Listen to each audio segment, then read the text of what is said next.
나는 전능하신 아버지 하나님, 천지의 창조주를 믿습니다. 나는 그의 유일하신 아들, 우리 주 예수 그리스도를 믿습니다. 그는 성령으로 잉태되어 동정녀 마리아에게서 나시고 본디오 빌라도에게 고난을 받아 십자가에 못 박혀 죽으시고 장사된 지 사흘 만에 죽은 자 가운데서 다시 살아나셨으며 하늘에 오르시어 전능하신 아버지 하나님 우편에 앉아 계시다가 거기로부터 살아있는 자와 죽은 자를 심판하러 오십니다. 나는 성령을 믿으며 거룩한 공교회와 성도의 교제와 죄를 용서받는 것과 몸의 부활과 영생을 믿습니다. 아멘. 찬송가 384장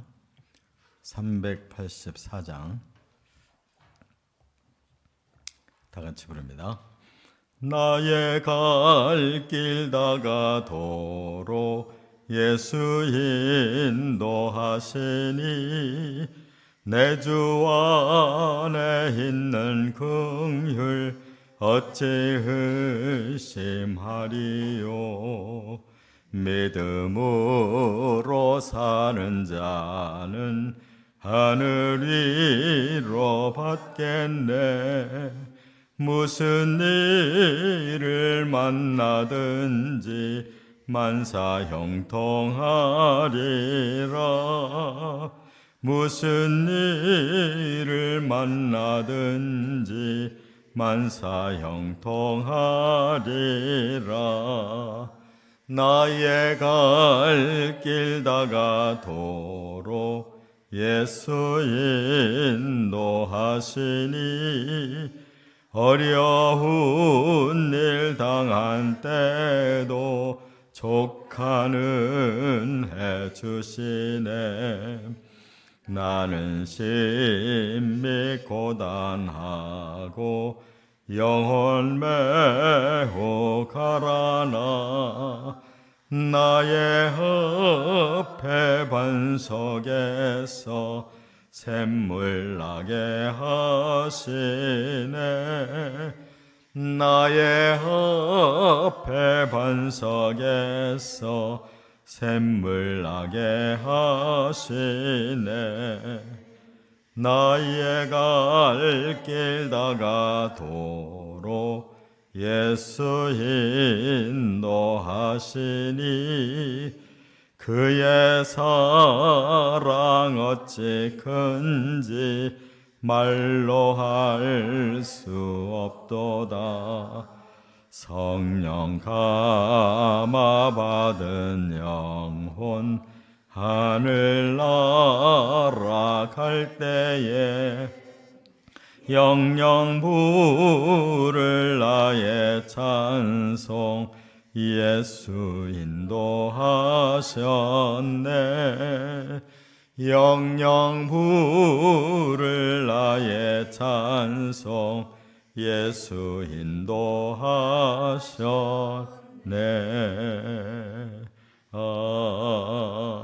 아멘. 이 시간 통성으로 중보기도 드릴 제목은 이제 5월이 다 지나가고 6월이 이번 주에 시작이 되는데 하나님께서 6월 한 달도 성령 충만하고 또 우리 믿음의 선조들 또 순교하신 그런 믿음을 우리가 본받고 또 우리 나라도 정말 하나님께서 긍휼히 여기셔서 좋은 지도자가 점점 더 일어날 수 있도록 하나님 은혜 달라고 통성으로 기도합니다. 사랑과 은혜가 풍성하신 거룩하신 아버지 하나님, 지난 밤도 단잠 주셔서 피곤한 몸 편히 쉬게 해주시고 오늘 새로운 날 이 새벽을 깨워주셔서 먼저 하나님 전에 나와 예배드리고 하나님의 말씀과 성령으로 무장하고 하루를 시작해 하여 주셨사오니 감사합니다.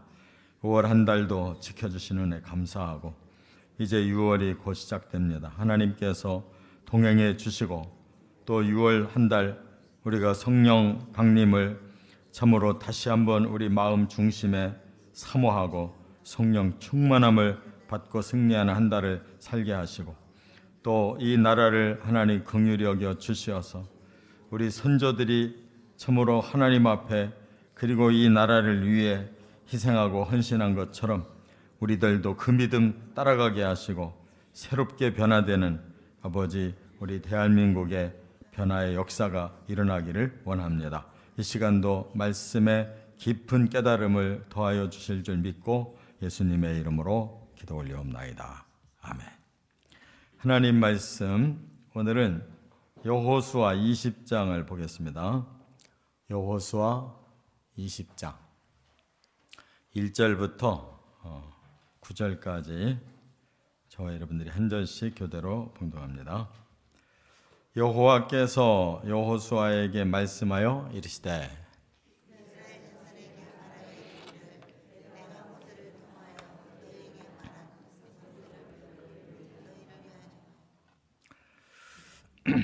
부지 중에 실수로 사람을 죽인 자를 그리로 도망하게 하라. 이는 너희를 위해 피의 보복자를 피할 곳이니라.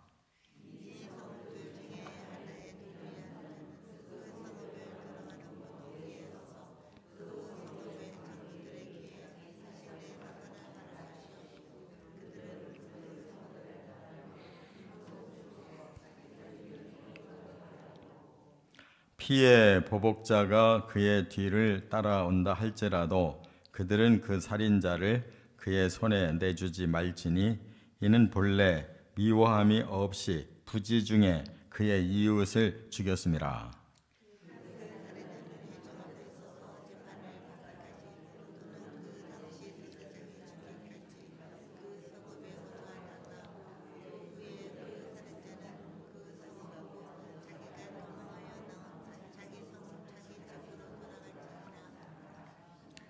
이에 그들이 납달리의 산지 갈릴리 게데스와 에브라임 산지의 세겜과 유다 산지의 기럇 아르바 곧 헤브론과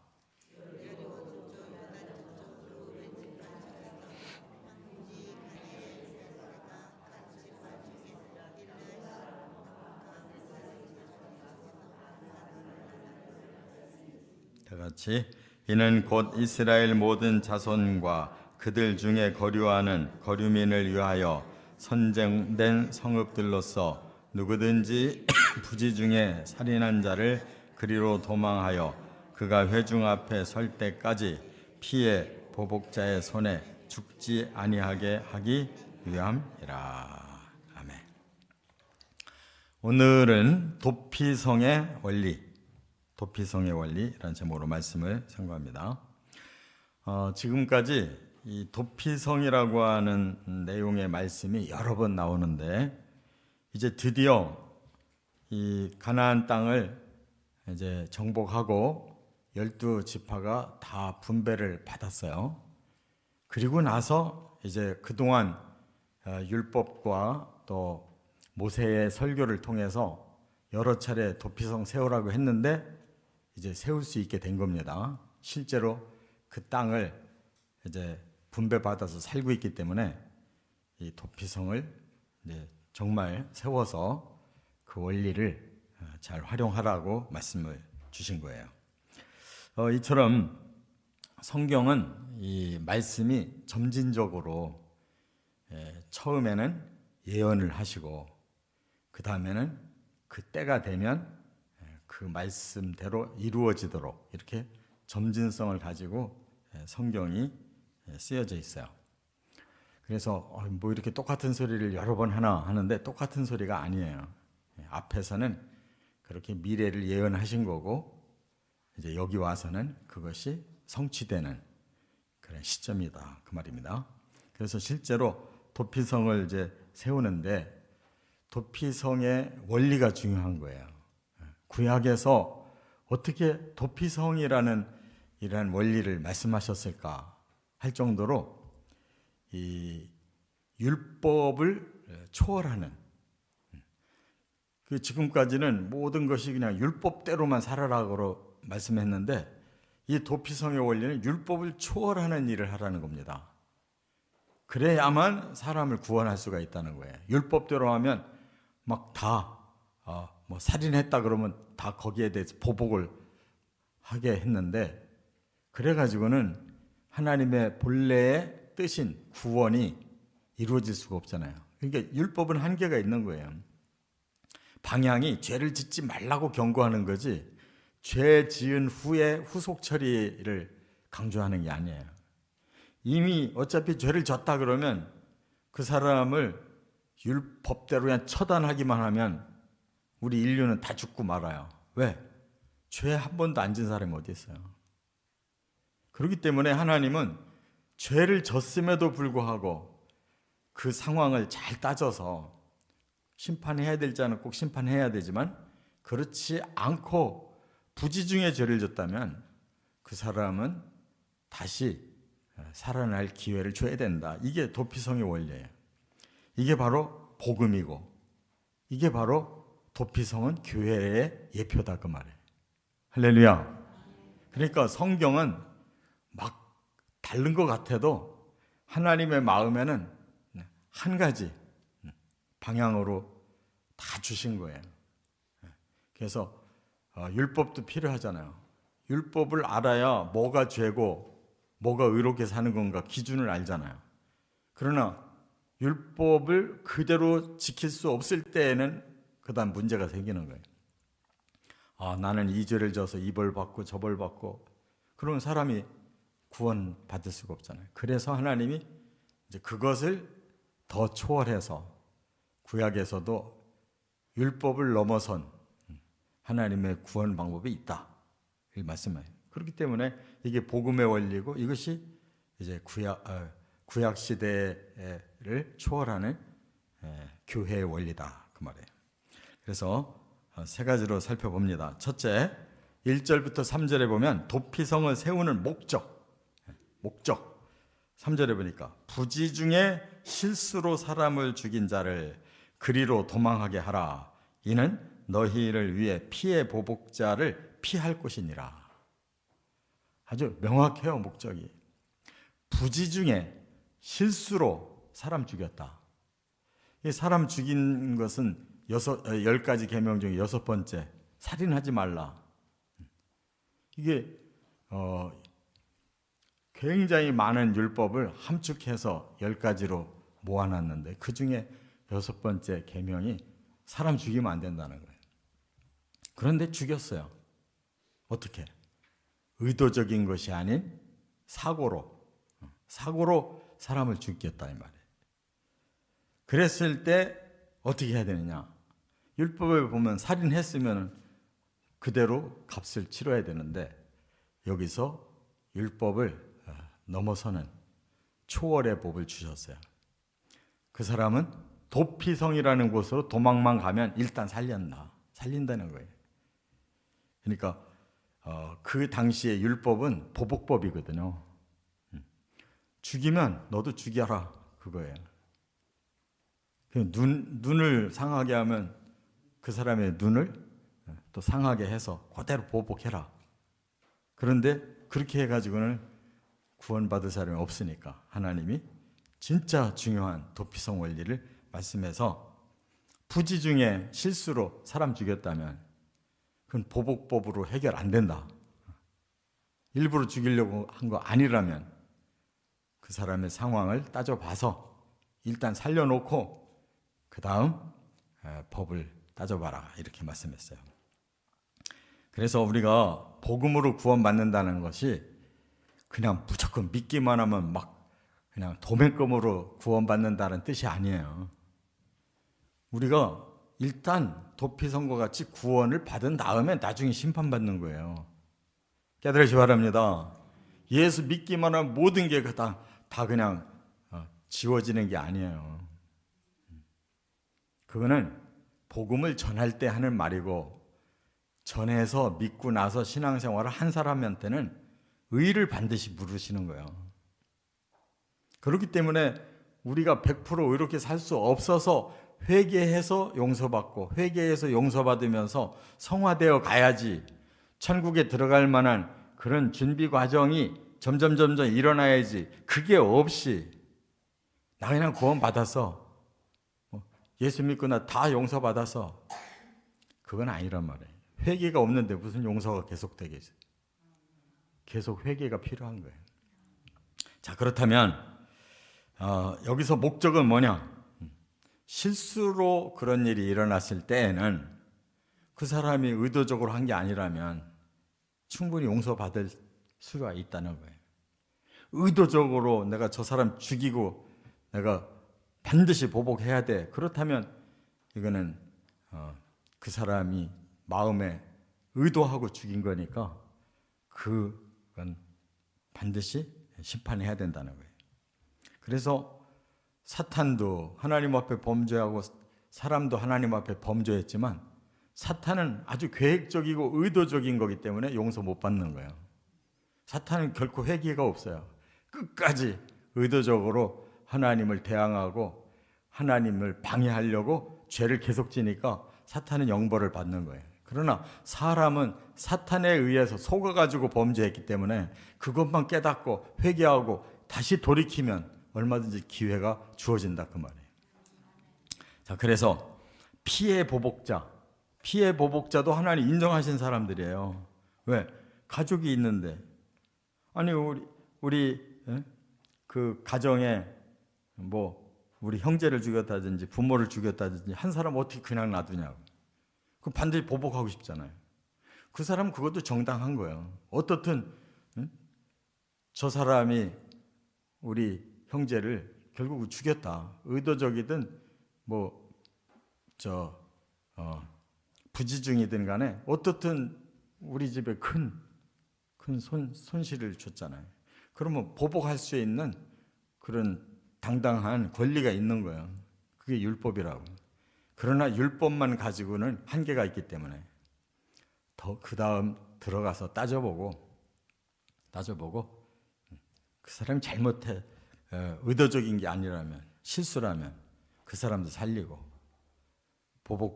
보복자는 그 권리를 사용하지 못하도록 이렇게 막아주라는 거예요. 이와 같이 하나님은 제일 중요한 것이 사람의 생명이에요. 생명이 가장 존중을 받아야 된다는 거예요. 그래서 하나님이 이 땅에 보내신 모든 영혼들은 범죄자가 있지만 의도적인 범죄자가 아니라면 다 살리려고 이렇게 복음을 주셨고 교회를 세우셨다. 이게 도피성의 목적이라는 것을 깨달아야 될 줄 믿습니다. 두 번째, 그러면 어떻게 구체적으로 도피성을 운영해야 되느냐? 여기 4절부터 6절에 도피성이 해야 할 일, 도피성이 제대로 가동이 돼야 되잖아요. 그게 뭐냐? 4절에 보니까 이 성읍들 중에 하나에 도피하는 자는 그 성읍에 들어가는 문 어귀에서 그 성읍의 장로들의 귀에 자기의 사건을 말할 것이요 그들은 그를 성읍에 받아들여 한 곳을 주어 자기들 중에 거주하게 하고 그랬어요. 이 말은 뭐냐? 도피성을 무질서하게 활용하라는 거 아니에요. 부지중에 살인을 저질렀어요. 예를 들면 나무꾼이 도끼를 가지고 이렇게 나무를 찍어서 해올려다가 이 도끼자루가 빠졌는데 옆에 사람한테로 떨어져서 그 사람 죽었다. 그러면 이건 사고지 의도적인 살인 아니잖아요. 그럴 경우에는 이 사람이 나는 살아야 되겠다 싶으면 도피성을 찾아서 가장 가까운 도피성으로 도망가라는 거예요. 그러면 그 성에 들어가면 이제 문 어귀에서 만날 사람이 있어요. 누구냐? 그 성읍의 원로들, 제일 어른들을 만나야 돼요. 그냥 무조건 들어가서 지 마음대로 사는 게 아니고 허락받아야 된단 말이에요. 그러면 장로들이 너 어떻게 해서 여기 왔냐? 그러면 제가 이러저러 해서 사람이 죽었는데 제가 실수해서 죽은 겁니다. 라고 상황을 다 설명해서 저 사람이 거짓말인지 그 진실한 말을 하는 건지 일단 판단해보고 맞구나. 부지중에 일어난 일이구나. 그러면 일단 그 성읍의 한 곳에 살집을 주어라는 거예요. 살게 하라는 거예요. 그렇게 하면서 이제 그 다음에 정식으로 재판을 열어주라는 거예요. 그 재판장이 다 상황을 물어보고 당신은 부지 중에 사고로 이렇게 사람 죽인 거 확실하다. 그러면 이제 그 보복자들이 그 성에 들어와서 저놈 끌어내게 해달라 해도 막아야 된다는 거예요. 그 보복자들에게 보내면 안 된다. 계속 이 도피성에서 살게 해라. 이렇게 말씀한 거예요. 자, 그러면 언제까지 계속 그렇게 살아야 되느냐? 그 다음 오늘 본문에 보니까 제사장, 대제사장이 죽으면 그때부터 이 사람은 해방이에요. 도피성에 갇혀있지 않고 자유롭게 이제 자기가 살고 싶은 대로 나가서 살 수가 있다 이거예요. 그러면 왜 대제사장이 죽음으로써 그런 일이 일어나느냐? 대제사장은 중보자예요. 그래서 대제사장이 죽음으로써 그 사람은 자유함을 얻는 이 원리가 바로 십자가 원리인 거예요. 예수님이 오셔서 대제사장인데도 불구하고, 영원한 대제사장인데도 불구하고 우리의 죄를 완벽하게 해결해 주시기 위해서 어떻게 했어요? 대신 죄값을 치르는 죽음을 당하신 거란 말이에요. 바로 대제사장도 그러한 원리를 적용시켜 준 거예요. 대제사장이 모든 사람들의 그 당시에 죄값을 하나님 앞에서 중보하고 치름으로써 사람들이 죄를 씻었잖아요. 그런데 그동안은 짐승을 바쳐서 했는데 그 대제사장이 하나님 앞에서 이제 술을 마치고 간다 이거예요. 그 죽음을 바로 메시아의 죽음과 같은 원리로 보시는 거예요. 깨달으시 바랍니다. 그러면 그 사람이 이제부터는 자유로운 세상에서 죄가 없는 사람으로 완전히 회복된다는 거예요. 우리가 예수의 십자가를 믿고 죄 씻음을 받고 바로 다시 부활하신 예수님을 우리가 따라가면 우리는 완전한 자유함을 누리는 거예요. 죄로부터 완전히 끝나는. 그래서 예수님 따라, 부활하신 예수님 따라 우리도 부활해서 따라가면 영원한 자유함을 누리는 거예요. 그게 천국이란 말이에요. 그러니까 구약에도 복음 다 들어있어요. 점진적으로 사람들에게 가르쳐 주시느라고 이렇게 성경은 점점 사람들에게 구원의 원리를 드러내시는 거지. 처음에는 깜깜이. 그러나 창세기 3장에 아담과 하와가 죄를 범할 때부터 이미 십자가의 구속의 원리는 3장 15절에 이미 딱 박아놓고 시작했잖아요.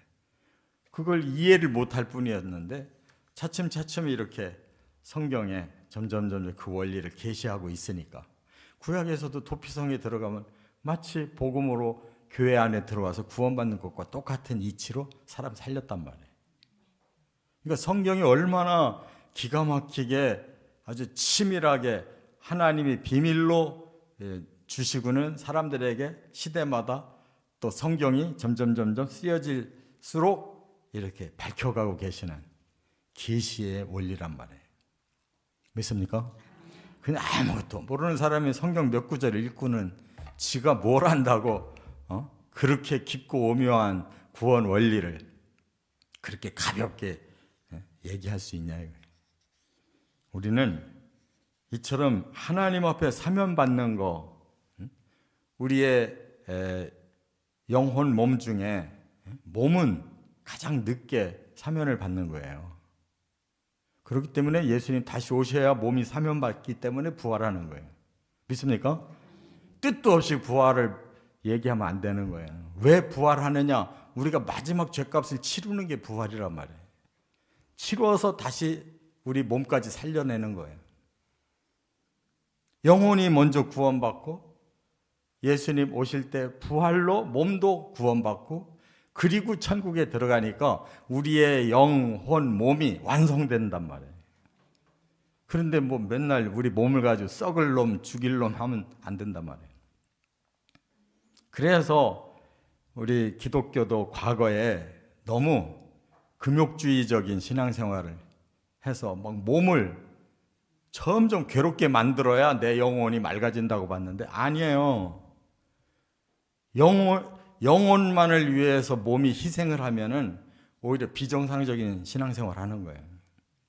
그렇기 때문에 우리 몸도 잘 보호하되 이 몸이 또 악한 욕망이 이 몸에서 행동이 나오기 때문에 그 죄를 막기 위해 우리가 조심하는 거지 몸 자체가 영원히 저주받을 것이 아니란 말이에요. 이렇게 깊은 거예요, 성경은. 그래서 자꾸 설교를 하다 보면 이런저런 설명을 하니까 자꾸 길어지려고 그러는데 그걸 끊는 것이 절제의 힘이잖아요. 그러니까 넘어가야지. 세 번째로 7절부터 9절 도피성이 세워져야 할 곳. 도피성이 아무 곳이나 도피성이 아니에요. 여기 지도를 펼쳐보세요. 여기에 전국의 6곳 도피성을 여기 다 써놨어요. 전국에 6곳을 세우라는 건데 중간에 요단강이 있죠. 요단강 좌우로 3곳씩 북쪽, 중간 쪽, 남쪽. 요단강 오른편에도 북쪽, 중간 쪽, 아래쪽. 이렇게 해서 전국을 6곳에 도피성을 세워서 하라고 그랬어요. 자, 먼저 보시면 요단강 왼쪽에 보면 제일 북쪽에 어디를 말씀했냐면 납달리 산지에 갈릴리 게데스 그랬어요. 그러면은 갈릴리 호수 위에 올라가 보시면 뭐가 있어요? 게데스 나오죠? 납달리 게데스. 이것이 제일 위에 하나님이 말씀한 첫 번째 이게 도피성이에요. 그러니까 그 지역에 사는 사람, 갈릴리 지역에 사는 사람이 부지 중에 실수했다. 그러면 이리로 도망가라는 거예요. 그럼 제일 가까운 곳을 이렇게 기회를 주신 거란 말이에요. 그 다음에 중간 지역. 여기 보면 중간 지역 뭐라고 그랬어요? 에브라임 산지 세겜 그랬잖아요. 그러면 에브라임 산지 그 끝에 세겜이 있어요, 없어요? 네, 거기가 바로 도피성, 중간 지역 도피성이에요. 거기 사는 사람 중에 요리로 들어가기가 빠르잖아요. 그러면 사는 거예요. 그 다음에 또 남부 유다 산지 기럇 아르바 그랬어요. 그러면 유다 지파에 있다는 거죠. 기럇 아르바 어디 있어요? 여기에 힌트가 즉 곧 헤브론 그랬어요. 기럇 산지의 기럇 아르바가 헤브론을 말하는 거예요. 그래서 요 헤브론이 유다 땅인데 남쪽에 있단 말이에요. 그래서 요단 서편에 사는 사람 북, 중간, 남쪽 세 군데가 살아나는 곳이에요. 그 다음에 오른쪽 보세요. 오른쪽에 보면 요단 동편에는 이제 남쪽부터 설명을 했어요. 남쪽. 이 루벤 지파의 평야, 광야, 베셀 그랬어요. 베셀이 있어요, 없어요? 예, 거기가 도피성이에요. 그 다음에 중간 지역 뭐라고 그랬냐면 갓 지파의 길랏 라못 그랬어요. 이 갓 지파의 길랏 라못이 그 노란 제일 위에 부분에 있죠. 예, 거기가 갓 지파 사람들이 사는 곳인데 거기에 길랏 라못의 도피성을 만들었고, 그 다음에 북쪽 초록색 동쪽 므낫세 지파의 어디라고 했냐면 북부 지역 동므낫세 지파는 바산 골란이라고 그랬어요. 여기 골란이라고 써놨죠. 그곳이 북쪽 도피성이라고. 이게 전국에 골고루 6곳 만들어 놨으니 만약에 부지 중에 사건이 일어났다 그러면 살려면 이곳으로 가라 이렇게 말씀한 거예요. 그러면 이 도피성이 교회라는 거 믿으십니까? 만약에 여기 일산에 교회가 하나도 없다 그러면 여기 사는 사람들은 큰일 나는 거예요. 구약시대 같으면.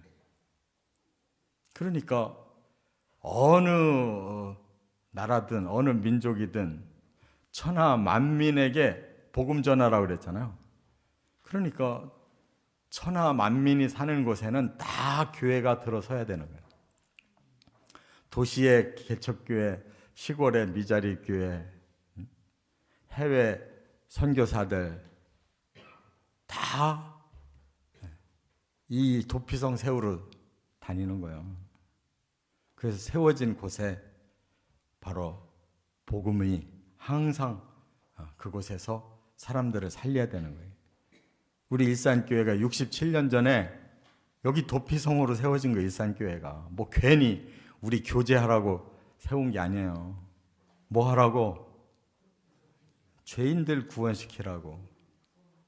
그런데 교회가 죄인들은 구원 안 시키고 자기들끼리 그냥 이미 구원 받은 사람들끼리만 막 그러면 그건 친교장이 되는 거예요. 구원이 계속 일어나야지. 전도 안 하는 교회, 영혼을 위해 중보기도 안 하는 교회, 영혼 살리기 위해 하나님 말씀을 배우지 않는 교회 다 죽은 거예요. 사교장이에요. 도피성은 항상 영혼을 살리는 일을 하고 있는 게 도피성이란 말이에요. 교회는 도피성인 거예요.